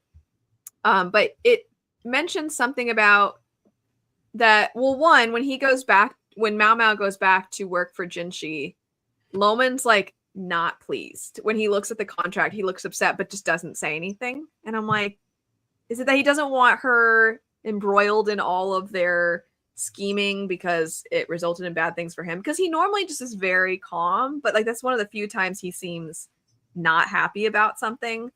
By the way, I have to say, as far as like feeling different about characters, this prompt I had earlier, when he's talking to the quack doctor and he calls him by his name, and Mao Mao's like, who? And then she's like, there's only 3 of us. I guess that's the quack doctor's name. She's like, that doesn't fit. I'm still going to think of him as the quack doctor. Is really funny. But 2, the quack doctor, first off, he made me so sad in the light novels because he just wants to be included, and then he's always like left out, and it makes me kind of sad because he's all alone and he knows that nobody takes him seriously, and I feel bad for him. But when Loman comes in, there's a passage about how he picked up very quickly on the fact that he can't tell this guy anything about medicine because he's so far is above him in that. So then he has to speak on something he has authority on, which is the kitten. So he's like, see, she likes this actually. So it's really cute. And they're both older. And Loman is very perceptive too, because like he knew that and he was just like, you know, he doesn't want to, he knows like he's kind of stepping into his territory, but he doesn't want to offend him. So he's like listening along, like, yeah. Yeah. Sean, what were you going to say? I was gonna say, speaking of the kitten, I just like that Jinshi starts noticing that Gaoshin keeps like a fish in his pocket, you know, and like finds ways to be around the kitten and give it a fish, and I'm like, wow. There is a passage I tabbed where it talks about how he knew that Gaoshin sometimes would go out of his way to go visit so he could play with the kitten like on his own time. Yeah. And I was like, that's so cute. This is a little bit off topic, but speaking of Gaoshin, I know that we knew that Boston was punished for Jinshi's injury. Did we know that it was that Gaoshin carried it out? Gaoshin's the one that had to beat him? I was shocked. I was too. I was like, sad. I mean, in the anime we saw Boston, like there was like a still of him like being punished, but I didn't see like who dealt it. Mm-hmm. But yeah, I didn't know. Especially because I don't want to say that they're not on like good terms, but it does kind of seem like there's that passage where he looks sad and he says to Mao Mao like no father wants their son or no father wants their child to hate them or something like that. I kind of wonder a little bit about their dynamic and the fact that Boston seems so like headstrong. His dad's like trying always to be so calm. And there's even a part where Jinshi even thinks like Gaoshin's always trying to put on like his best self around Boston. And I'm just like, oh, he wants so bad to be like this good dad to his son. And then to have to do that, I thought was really sad. Do you think they might have punished Loman more harshly because of the flyers he wrote and posted around the rear palace? I had also kind of noted that because I was like, they do talk about that, but why would he like have done that, I guess? Like, I guess what was his motivation behind that, I guess, other than warning people? Yeah, but I just thought it was an interesting thing that he had already done that in the past. Well, he did that. Are you saying because he did it in the past, now he's trying to do it again, that you would think that he wouldn't do it again then? No, just I like the fact that he did it in the past, but like also like why was that information like forgotten really? Because like obviously the white powder came back. Yeah. Like, and did something happen that he knew of that white powder to like be like, hey, don't use this? Or like, right. I guess I want more information on why he did that initially. Okay, so because if there was a similar situation. Go ahead, sorry. Oh, that's okay. Sarah, you just gave me a thought now that I'm like, oh, I kind of suspicious of Loman. I don't think he's suspicious, but it is like a possibility. Okay, so the white powder initially, like we know why people forgot it because the rear palace, like the turnover rate is so high. So the people who were originally there who knew it like don't know it anymore, but then the ones who still remain who know about the dangers like the white powder and stuff, those are the older ladies in the clinic who have a reason to resent the rear palace, so they want to like, you know, they want stuff to happen. But now it's like, yeah, if he did this before, and he knew that people could use this as not preventative information, but use this information to harm. And now to do it again is a little weird. I might be reading too much into that. Everyone's a suspect to you. See, the only reason that I especially don't think that he would do something like that is because I genuinely think that nobody actively punished him for the flyers. Because I don't think they even put like 2 and 2 together, really. So I think he was just doing it innocently again, thinking like, I'll let people know what's bad. But the reason I don't think that he really would have it in him is just because, and maybe I'm wrong, but there's that passage about how he was so moved by seeing an injured child from war that's what made him, even though he could have been anything, that's what made him go toward medicine. And I just don't know if I can reconcile like that person who even now, I think there's something that happens even in like present day where he looks, I think it's when they're going to go rescue Mao Mao and they're talking about war and he bows, like he seems reluctant because he knows it's going to lead to some bloodshed. I just don't know if I can reconcile that with like this person who might lead people to poison each other. I don't know. So I don't really think he's suspicious in that sense. But I don't think so, but I'm like, I gotta leave every door open. That kneecap. Am I the one who's like? I keep going back to the thing that Paramecium put in the chat. Like, if it had come to light that the true Imperial younger brother was already dead, but like, who knows? I think that, and then Mama was like, yeah, that's probably why he was punished, because someone found out.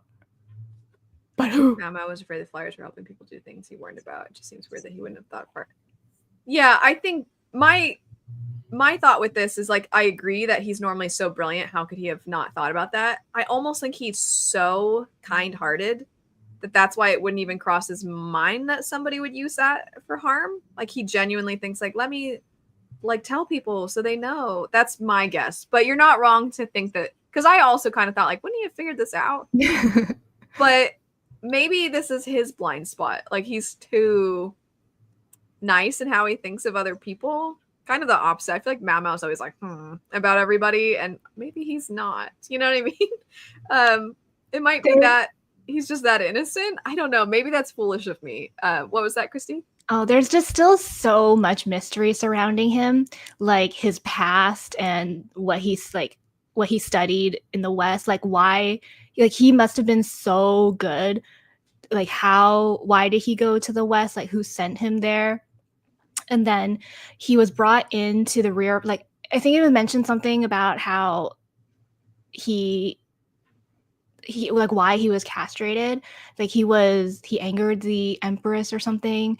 I don't know. I should have prepared better for this. I kind of think we'll get more of him also in relation to when we get more of the Law family, because Lacan, his father did not seem like the nicest of people, and his father was Loman's brother. So on one hand you have somebody who's got a huge heart who wants to help people, and then you have another who seems more concerned with like rising in the ranks. And then Lacan outsmarted him kind of in some ways through the guidance he got from Loman, just in the sense of like, here's how you can utilize something that you see as a flaw about yourself. Like, here's how you can start to see people as moving pieces and things like that. And then Lacan took that information and then just took over he took everything back from his father. Then also his brother, right? He adopted his own brother's son as his own son. So when it talks about how he's lethal in regards to other people and you don't want to cross him, it's like, well, he's kind of been lethal with his own family. But even then, like, Loman approaches him still with like kindness and compassion and care. And, I just kind of don't think Loman wants bad things to happen to anybody, but I think he knows a lot of things. He just kind of keeps to himself, which is kind of feel like why he doesn't really want Mao Mao in all these things. Because I think that he's seen what Lacan has done and can do, and I don't think he wants that influence over Mao Mao at all. Loman would be disappointed in all this speculation. Very disappointed. Yeah. Just speculation here. We're not like reporting it concretely. I think the problem was that he was too good at his job, and that caused the Empress to make sure she would be able to control him, which might be why he is so afraid for Mao Mao. That could be it. Sean, you had something you wanted to note from the very, very end about Leland's like note that she gives to Jinshi. Oh yeah, just that like I mean, I think in the anime all of us were probably like, what's that? But in the light novel, it says something like almost like it's information for like a greater plot that might be, you know, on the way or in the works. That's not just involving her clan, but more like her clan could have like taken advantage of the situation. But I mean, it's still, we have no idea what all of it is, but I was like, oh, well, that's not good. But also, yeah, thanks for the tip, you know? Yeah, we really don't get a conclusion to the emissaries and everything they've got. And we know they were there. We know they were around. And somehow. And also, I still wonder how much these people have some potential, even if it's distant, connections to Gyokyo. Not that like literally everybody from the West is going to be connected somehow. But didn't we even on the next book, we're journeying to the West. I just read the back of it. So. Didn't we even speculate that that woman, Kyo-yu, who then was Cho-yu, his mom might have some connections to the three ladies in waiting that Gyokyo gets in? Because like, doesn't she even have a similar hairstyle and stuff? Not that it would be like their mom necessarily, but I don't know if I made that connection. I think Sarah, was it you, Sarah, that you thought maybe no? Oh, I think maybe because of how his name has that like little U at the end. I think I mentioned it after our live chat last time, and then you were like, "Why didn't you mention it in the show?" And I was like, "Because I didn't think it like it was like just one of my more crazy random thoughts." Sorry, I knew I wasn't the one. I knew I wasn't the origin of wondering that, but I do know wonder. I'm not the origin of wondering that. That's the benefit of not speculating. I still wonder if the emissaries have at least some connection to people that Gyokyo knows at the very least. I feel like they kind of have to because they're important figures in the West, and she was an important figure in the West. So I feel like at the very least they're in each other's orbit or like in some kind of almost court like dynamic. But Christy, were you going to add to that? Oh, well, go ahead, Sean. I was going to say like we have no idea how many different countries there are in the West. Yeah, you know what I mean, like the West is that's like a good literally point. like, you know, we don't even know what that means. Yeah. Regarding the piece of paper that Lolan gave Jinshi, I definitely thought that was weird. I don't know like how much significance that's gonna have. But like based on how everything played out, there's definitely a bigger power that was controlling the Shi clan and trying to like they were like, you know, supplying the Feifas and sowing all of this discord and just kind of using them as a scapegoat to sow rebellion and discord in the nation. I wonder if the paper has anything to do with that. Do we think that she will become significant in any way moving forward? It doesn't seem like they hid that Sure was related to the emperor. Like somebody else maybe has some knowledge. Shenlu, it would seem, didn't die. I think we left off with her still being like unconscious, but they'll probably question her, the one who drinks the alcohol. Yeah. Because she obviously knew Sure, and I would seem knew Sure's grandmother / mom. Not that they're the same person. I mean, she probably knew both them to some degree. I want to add, sometimes the show needs to figure out how old people are and actually show their ages, because that old lady is like not that far apart in age from Anshi. And I'm just like, excuse me, they look completely different. So I think they made her maybe look like a little too old. I don't know if the implication is because of all the trauma and the fact that she didn't get to live in luxury but was trapped, like that weighed on her and maybe like aged her beyond what how Anshi has aged or something. But I'm like, kind of just seems like you drew her old. And that's a little confusing, to be honest. But anyway, I wonder the if fact that she has green eyes, and then Mama specifically commented like, "Oh, her eyes are green, like just like Gyokuyo's. Could they be from like the same country or something?" And I'm like, what does that mean? Mm-hmm. I'm suspicious of anyone with green eyes now. Sean! Oh. Yeah. What do you know? I'm from the West. Was there anything else we wanted to touch on? Because I know we've touched on a lot of stuff. Who's your favorite character? You know, has the light novel changed any of that? I always was a Gaoshin fan, but I feel like light novels were a treat for me in that sense. Christy. Somebody who went from nobody to somebody was Hangyang for me. Didn't really pay attention to her at all in the anime, but really liked her in the light novels. You just like the person that the boss that has an iron fist and tells people to get back to work. Yeah. I feel like the anime makes her a lot more playful, but then in the light novels, it's like, oh, she's actually like more strict and stern. Yeah. But my favorite character is Lakan. That's not. Why is that something to like cover your face about? Lakan's hilarious. Because I just feel like this is oh god, what's that arcane character again? Silco. I feel like this is Silco all over. I'm pro Lakan. I like him. He's cool. No, but I love him. What kind of love is this? Is this like romantic love, Christy? I mean, I would play Go with him. There you go. Exactly.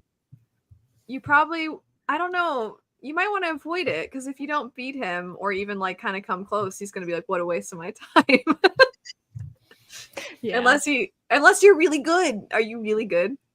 I've never played Go. Oh. You just gotta make him drink alcohol like Mamo does. That's true. Wow, he's really like sorry, he's not made of very stern stuff. Papa. Okay, anyway, moving on. Here I want to share a few of the memes that were in our Discord. So we have this first one, which let's see if I can zoom in so that people watching can see. It's when Jinshi is disguised, which we mentioned. Very clever of Jinshi. The name he gave himself has Ka in it in this moment. But anyway, Mama, I have 2 movie tickets. Good night. You can watch it twice. I really like this one that someone shared, which is like this old great drawing of a cat just crushing a frog. So I really liked that one. Mama's inner thoughts whenever she learns Imperial secrets accidentally became more important at work, and it's ruining my life. And then too hard. And then also this one of just everybody looking like animals. And it's very perfect. Except I don't know why Boston looks like a duck.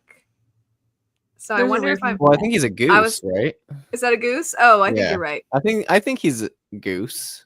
I wonder kind of like grumpy and like, yeah. Or I don't know. I didn't look at what his name meant. I wonder if it's that.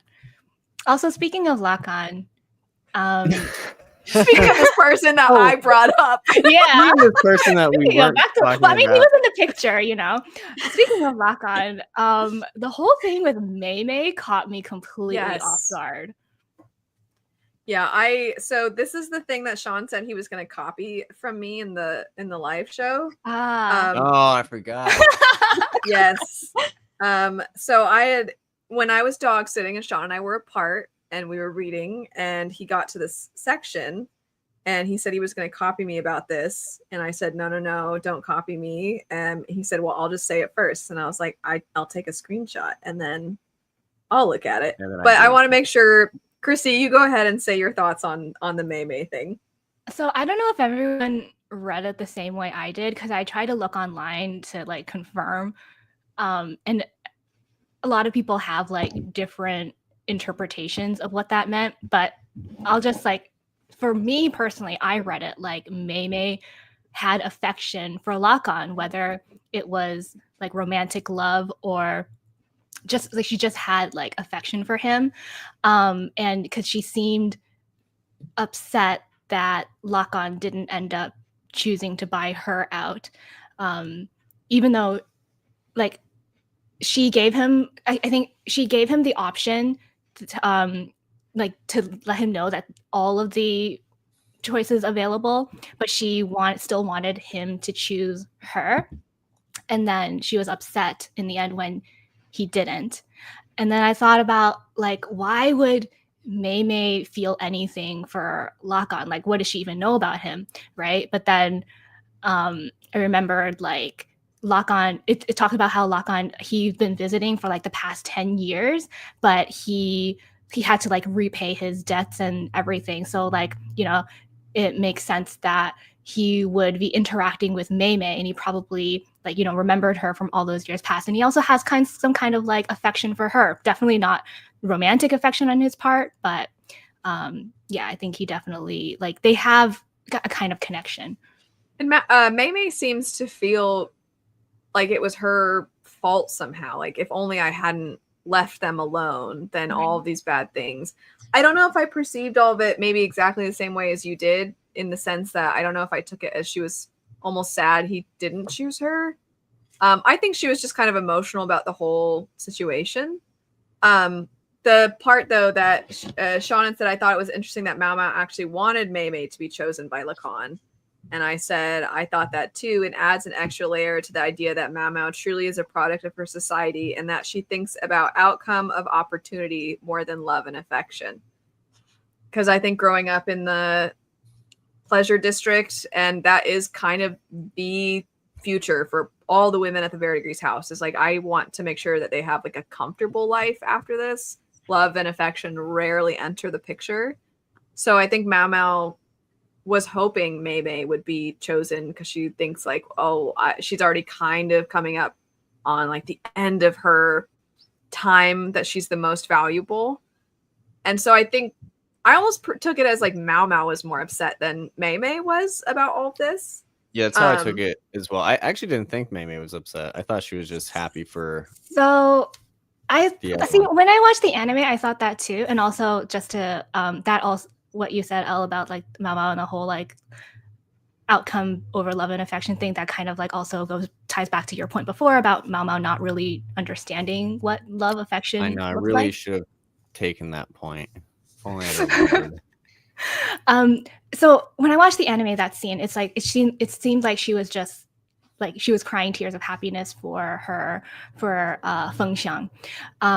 But in the light novel, there was like an extra line where it said she was like, maybe I'm finding the direct line, but she said something like, "Oh, why couldn't you just be honest with yourself before I got my hopes up?"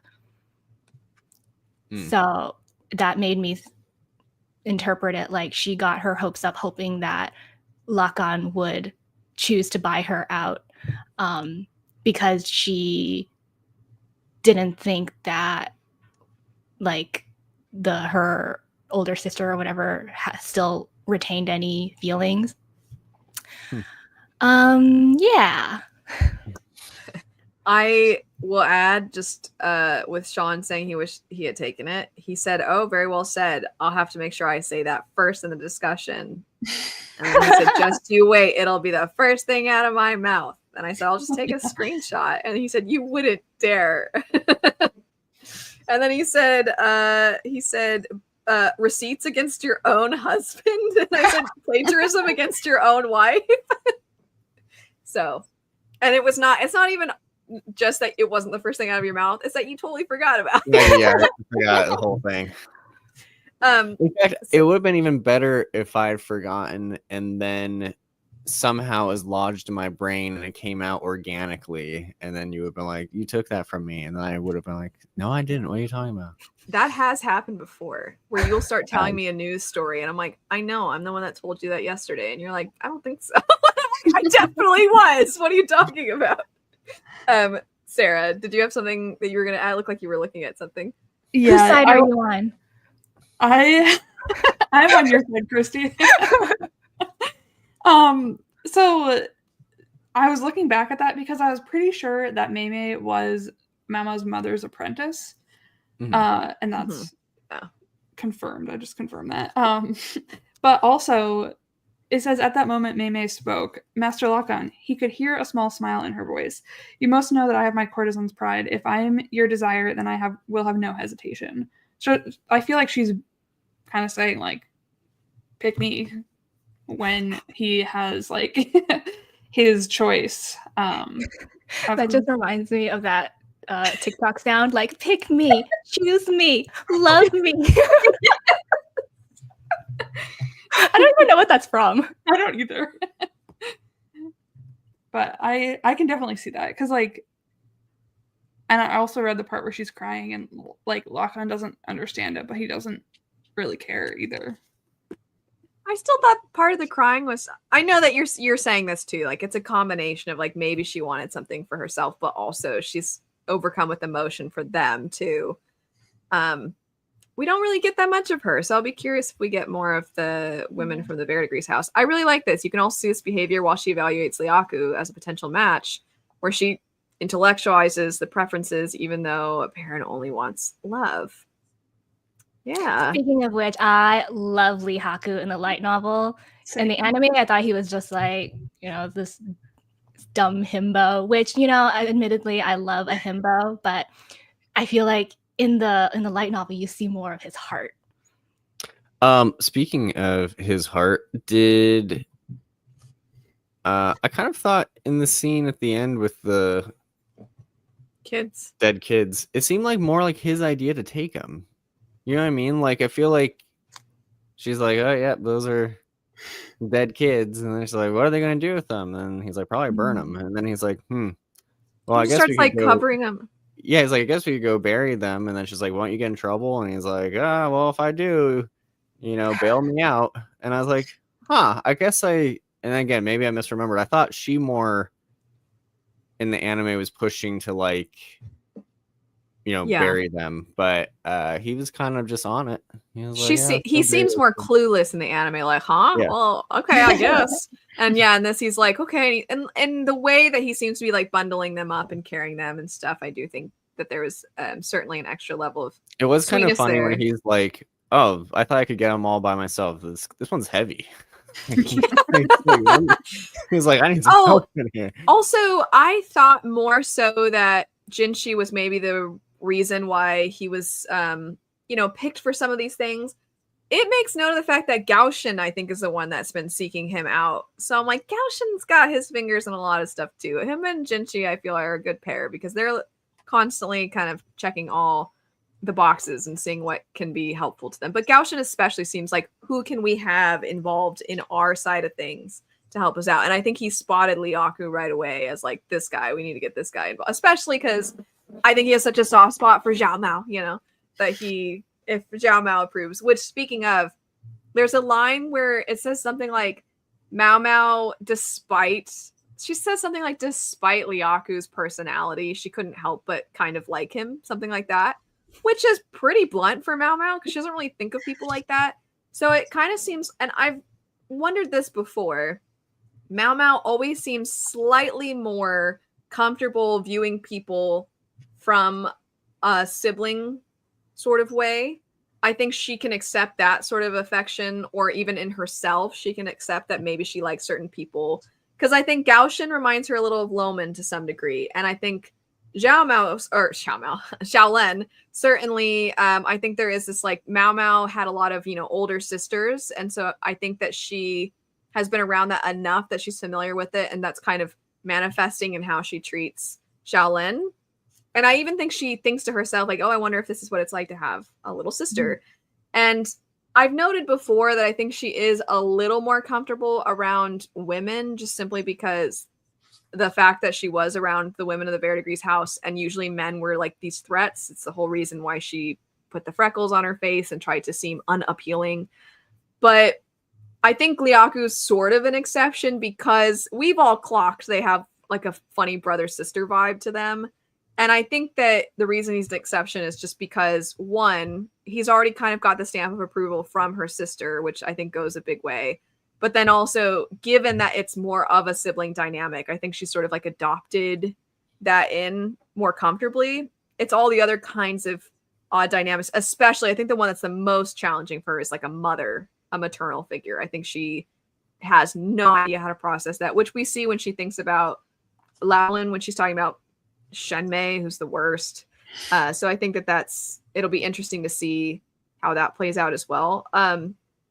Also, Liaku picked up on Mao Mao's sadness and felt the same. They were on the same wavelength. Oh, I like that too. She calls him a dumb mutt all the time, but she can't help but admire his good nature. Yeah, I think he's like the opposite of Jinshi in that he is not putting on any fronts. He's like, it's so against his nature. He kind of can't help but just be who he is. And we know she seems like she kind of likes dogs too. She doesn't seem too favorable with cats, but she likes a dog. So I think that's part of it. Do you have any we've been chatting about these light novels for 2 hours, so do we have any final thoughts here as we come up on the end? As Christy's like, let me see. Let me see if there's anything else. I mean, there's so many funny moments. I know we talked about funny moments as we read. Yes. In the anime, I kind of caught a little bit of it, but I was just like, again, I don't know if I'm just thinking too hard because this anime makes me like take out my magnifying glass and analyze everything.